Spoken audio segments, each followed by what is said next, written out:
Hello ನಮಸ್ತೆ ಮಲ್ನಾಡ್ ಹುಡುಗಿ ಬಿಂದು ಯೂಟ್ಯೂಬ್ ಚಾನಲ್ಗೆ ನೀವೆಲ್ರಿಗೂ ಸ್ವಾಗತ. ಇವತ್ತಿನ ವಿಡಿಯೋದಲ್ಲಿ ಏನ್ ತೋರಿಸ್ತಾ ಇರೋದು ಅಂದ್ರೆ ಡೇರೆ ಗಿಡಕ್ಕೆ ಯಾವ ರೀತಿಯಾಗಿ ಕೋಲ್ನ ಕೊಡ್ಬೇಕು, ಹಾಗೆ ಸೆಕೆಂಡ್ ಪಿಂಚಿಂಗ್ ಬಗ್ಗೆ, ಹಾಗೆ ನಿಮಗೆ ಇನ್ನು ಈ ಡೇರೆ ಗಿಡದಲ್ಲಿ ಪಿಂಚಿಂಗ್ ಮಾಡಿದ್ರೆ ಏನಾಗುತ್ತೆ ಅನ್ನೋ ಕೆಲವೊಂದಿಷ್ಟು ಡೌಟ್ಸ್ ಕೇಳ್ತಾ ಇರ್ತೀರಾ. ಅದನ್ನ ಕೂಡ ನಾನು ಇಲ್ಲಿ ಕ್ಲಿಯರ್ ನ ಮಾಡ್ತೀನಿ.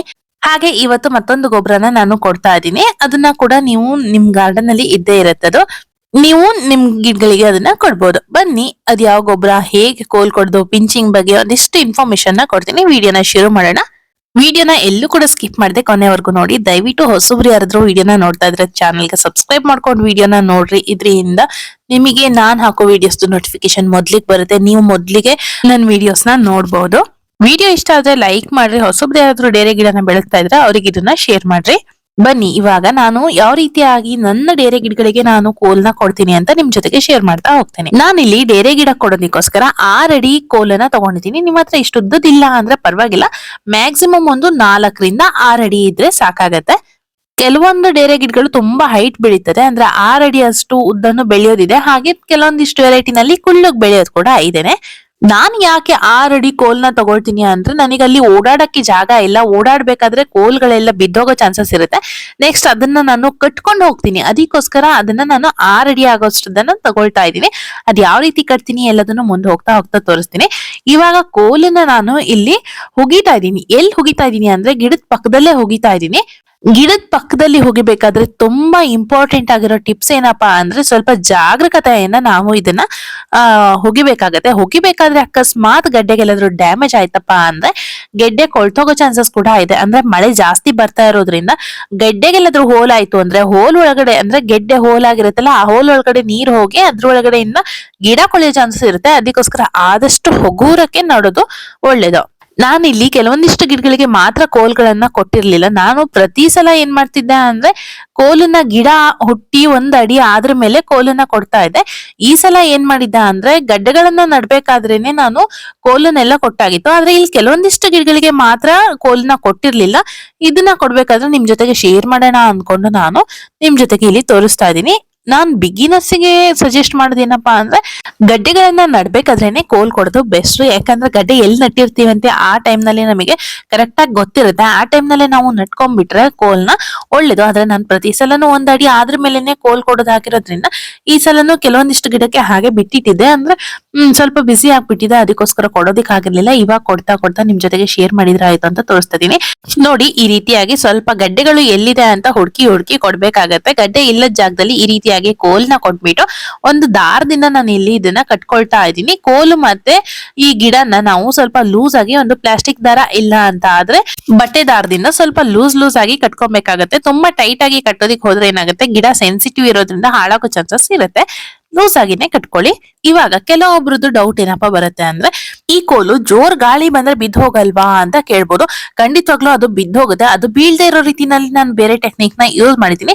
ಆದ್ರೆ ನಿಮಗೆ ಕೋಲ್ ಜಾಸ್ತಿ ಇದೆ ಅನ್ನೋ ಹಾಗಿದ್ರೆ ನಾನು ಒಂದು ಒಳ್ಳೆ ಟಿಪ್ಸ್ ನ ಕೊಡ್ತೀನಿ. ಅದನ್ನ ಪ್ರಯತ್ನ ಮಾಡಿ, ತುಂಬಾನೇ ಚೆನ್ನಾಗಿ ಗಿಡ ಇಟ್ಕೊಬಹುದು. ನಾವು ಹೂ ಬಿಟ್ಟಾಗ ಯಾವುದೇ ಕಾರಣಕ್ಕೂ ಗಿಡಗಳು ಮುರಿಯೋದಾಗ್ಲಿ ಹೂಗಳು ಮುರಿದು ಬೀಳೋದಾಗ್ಲಿ ಆಗೋದಿಲ್ಲ. ನಾನ್ ಹೇಳೋ ಈ ಟಿಪ್ಸ್ ನ ನೀವು ಫಾಲೋ ಮಾಡಿ ನೋಡ್ರಿ.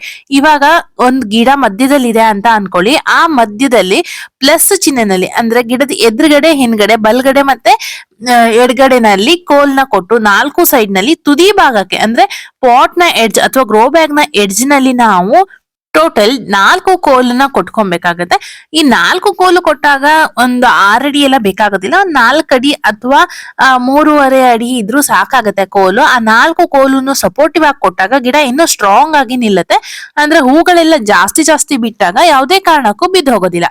ನಾನಿಲ್ಲಿ ಸಿಂಗಲ್ ಆಗಿರುವಂತ ಕೋಲ್ನ ಕೊಟ್ಟಿರೋದ್ರಿಂದ ಏನ್ ಮಾಡ್ತೀನಿ ಅಂದ್ರೆ ಫುಲ್ ಲಾಸ್ಟ್ ಎಡ್ಜ್ ಇರುತ್ತಲ್ವಾ ಅಂತ ಭಾಗದಲ್ಲಿ ನನ್ನ ಹತ್ರ ಮಣ್ಣಿನ ಜಾಗ ಇದೆ. ಅಂದ್ರೆ ಡೈರೆಕ್ಟ್ ನೆಲ, ಆ ನೆಲಕ್ಕೆ ನಾನು ದಪ್ಪದಾಗಿರುವಂತ ಕೋಲನ್ನ ಕುಟ್ಟಿ ನೆಲಕ್ಕೆ ಕೂರಿಸ್ಕೊಳ್ತೀನಿ.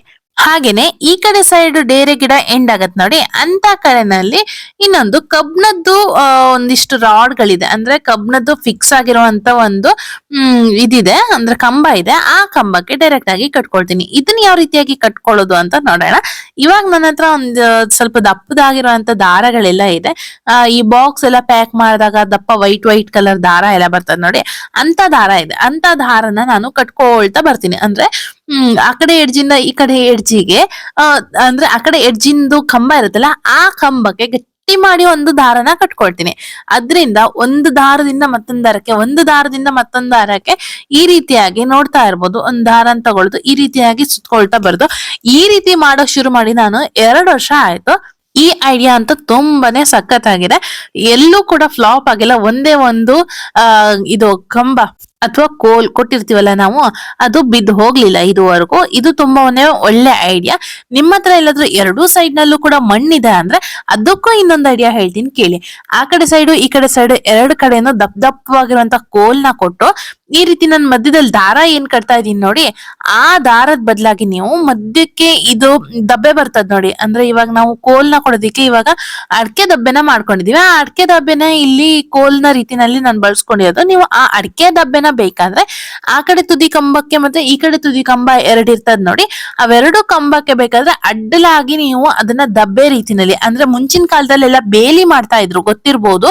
ಕೆಲವೊಬ್ಬರಿಗೆ ಗೊತ್ತಿಲ್ಲದೆ ಇದ್ರು ಇರಬಹುದು, ಗೊತ್ತಿಲ್ಲ ನನಗೆ.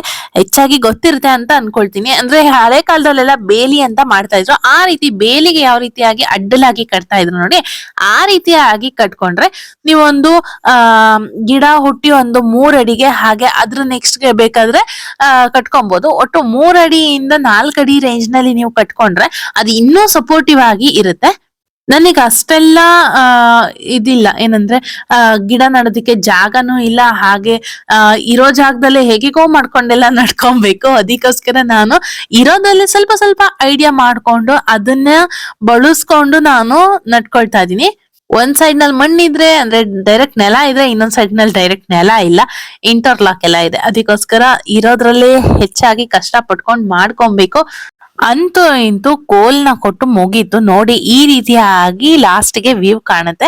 ಹೇಗಿದೆ ನನ್ನ ಐಡಿಯಾ? ಇದು ತಲೆಗೆ ತಾಗ್ಬಾರ್ದು ಅಂತ ಸ್ವಲ್ಪ ಮೇಲ್ಗಡೆ ಭಾಗದಲ್ಲಿ ನಾನು ಈ ದಾರಗಳನ್ನೆಲ್ಲ ಕಟ್ಕೊಂಡಿದೀನಿ. ಇದಿಷ್ಟು ಕೋಲ್ ಕೊಡೋದಾಯ್ತು, ಆಯ್ತಾ? ಇವಾಗ ನಾನು ಸೆಕೆಂಡ್ ಪಿಂಚಿಂಗ್ ಬಗ್ಗೆ ತೋರಿಸ್ತೀನಿ. ಇವಾಗ ಇಲ್ಲಿ ಏನ್ ನೋಡ್ತಾ ಇದೀರಿ ನೋಡಿ, ಇದು ನಾನು ಮೊನ್ನೆ ಕೊಟ್ಟಿರುವಂತಹ ಪಿಂಚಿಂಗ್ ಮಾಡಿರುವಂತಹ ಗಿಡಗಳು. ಇದಕ್ಕೂ ಮುಂಚೆ ನಾನು ಕೆಲವೊಂದಿಷ್ಟು ನಿಮಗೆ ವಿಡಿಯೋದಲ್ಲಿ ತೋರ್ಸೋಕೋ ಮೊದ್ಲಿಗೆ ಒಂದಿಷ್ಟು ಗಿಡಗಳಿಗೆ ನಾನು ಪಿಂಚಿಂಗ್ ನ ಮಾಡಿದ್ದೆ.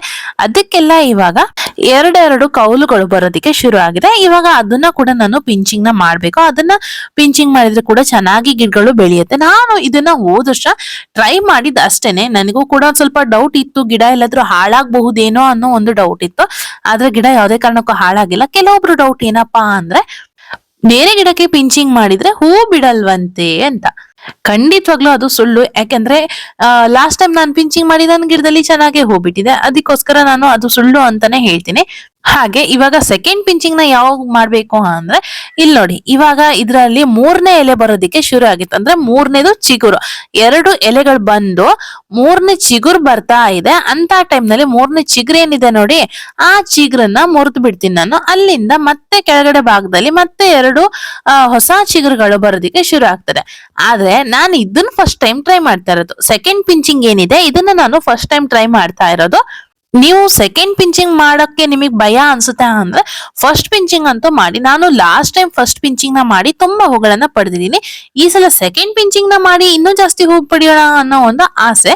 ನೋಡೋಣ ಈ ಸಲ ಎಷ್ಟು ಹೂಗಳು ಬಿಡುತ್ತೆ ಅನ್ನೋದ್ರ ಮೇಲೆ ಸೆಕೆಂಡ್ ಪಿಂಚಿಂಗ್ ಡಿಪೆಂಡ್ ಆಗಿರುತ್ತೆ. ಇವಾಗ ನಾನು ತೋರ್ಸ್ಕೊಡ್ತಾ ಇರೋದೇನಪ್ಪಾ ಅಂದ್ರೆ, ಇವಾಗ ನಾವು ಗೊಬ್ಬರನ ಯಾವ ರೀತಿಯಾಗಿ ಕೊಡ್ಬೇಕು ಅಂತ. ಲಾಸ್ಟ್ ಟೈಮ್ ನಾನು ಒಂದು ಗೊಬ್ಬರನ ತೋರ್ಸ್ಕೊಟ್ಟಿದ್ದೆ, ಪರಿಪೂರ್ಣ ಆರ್ಗ್ಯಾನಿಕ್ ಗೊಬ್ಬರ ಅಂತ ಹೇಳ್ಕೊಂಡು. ಅದ್ರಲ್ಲಿ ಅವರು ಏನೇನ್ ಮಿಕ್ಸ್ ಮಾಡಿದ್ರು ಅಂತ ಕೂಡ ಹೇಳ್ತೀನಿ. ಸಗಣಿ ಹಾಗೆ ಕುರಿ ಗೊಬ್ಬರ, ಅದೆರಡು ಕಣ್ಣಿಗೆ ಕಾಣಿಸ್ತಾ ಇತ್ತು. ಬೇರೆ ಏನೆಲ್ಲ ಮಿಕ್ಸ್ ಇತ್ತು ಅನ್ನೋದು ಗೊತ್ತಿಲ್ಲ.